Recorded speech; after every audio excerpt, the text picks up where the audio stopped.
The Hank Method, unpacking the absorption phase of our passions. Okay, let's dive right into this explainer.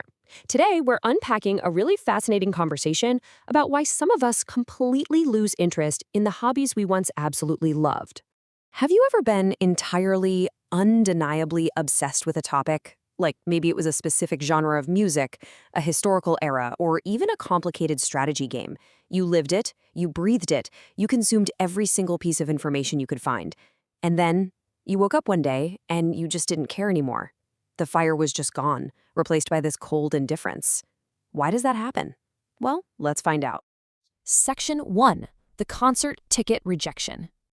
So, our premise comes from this brilliant little dialogue where a friend casually offers extra classical music concert tickets to a guy named Hank. Now, what's really striking here is Hank's completely neutral, almost clinical response to a music genre he clearly used to engage with heavily. He declines, saying, "I wouldn't say that I like it, but I wouldn't say that I don't like it either. I just don't feel the need for it anymore." It's this sudden, jarring lack of emotional attachment. Which brings us to Section 2. The absorption phase explained. To understand Hank's bizarre indifference, we have to look at how he categorizes his own psychological framework. He calls this his absorption phase. Basically, it's a period where he engages with something either extremely intensely or not at all. There is literally no middle ground here. He dives into a subject for months, sometimes years, with one singular goal: to process or learn it completely. The transformation that happens is honestly profound. He notes, at first, a topic feels completely foreign or exotic to me, but in the end, it becomes a part of me. The topic actually has to captivate him so deeply that it's impossible for him not to engage with it. It transforms from this completely foreign puzzle into an integrated part of his identity. Section 3. Life cycle of an interest. Let's map out the exact chronological journey of how Hank interacts with his passions. It's remarkably mechanical. Step 1. The topic feels foreign or exotic. Step 2. Captivation makes engagement impossible to resist. Step 3. He is intensely processing and learning the subject. And then, Step 4. The topic is finished and closed. This brilliantly illustrates that for Hank, a passion isn't a lifelong companion. It's a project with a definitive end date.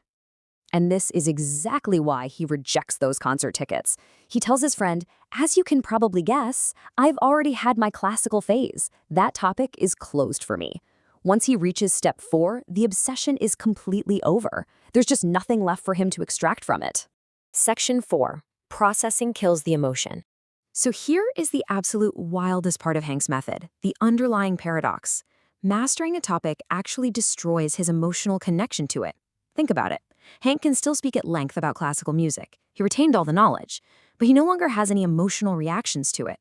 For him, emotion is strictly tied to being actively in that absorption phase. Once the processing is done, the emotion just evaporates. In fact, he gives his friend this incredibly blunt warning. Please don't expect any emotional reactions. It just reinforces how strictly his brain separates retained data from actual joy. The joy was entirely in the chase.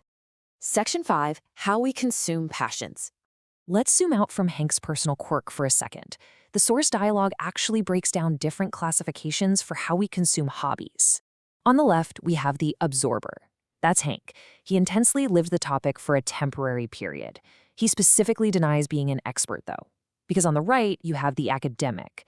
That's a detached expert who studies from afar and writes academic papers about the topic, which is completely different from Hank intimately living it. And then we have the third type, to contrast with Hank, the pleasure consumer. This is how most of us probably operate, right? We engage with a topic simply to enjoy it continuously for ongoing happiness. But Hank's goal as an absorber isn't ongoing happiness. His goal is to process and permanently finish the topic. To really cement how absolute this detachment is, just look at this deadpan final exchange. The friend asks, "Should I tell you about the concert afterward?" Hank's reply, "Not necessary." Once a topic is closed in his mind, he genuinely does not even want an update. The book is shut, locked, and thrown away. So, I'm going to leave you with this final, crucial question. Are you an absorber, an academic, or a pleasure consumer? When you look back at the trail of hyperfixations and hobbies in your own life, are you just seeking ongoing pleasure? Are you building a lifetime of academic expertise? Or are you, like Hank, just waiting to finish processing your current obsession so you can close the door on it forever? Think about it. It might just change how you approach your very next passion. Thanks for joining me on this explainer.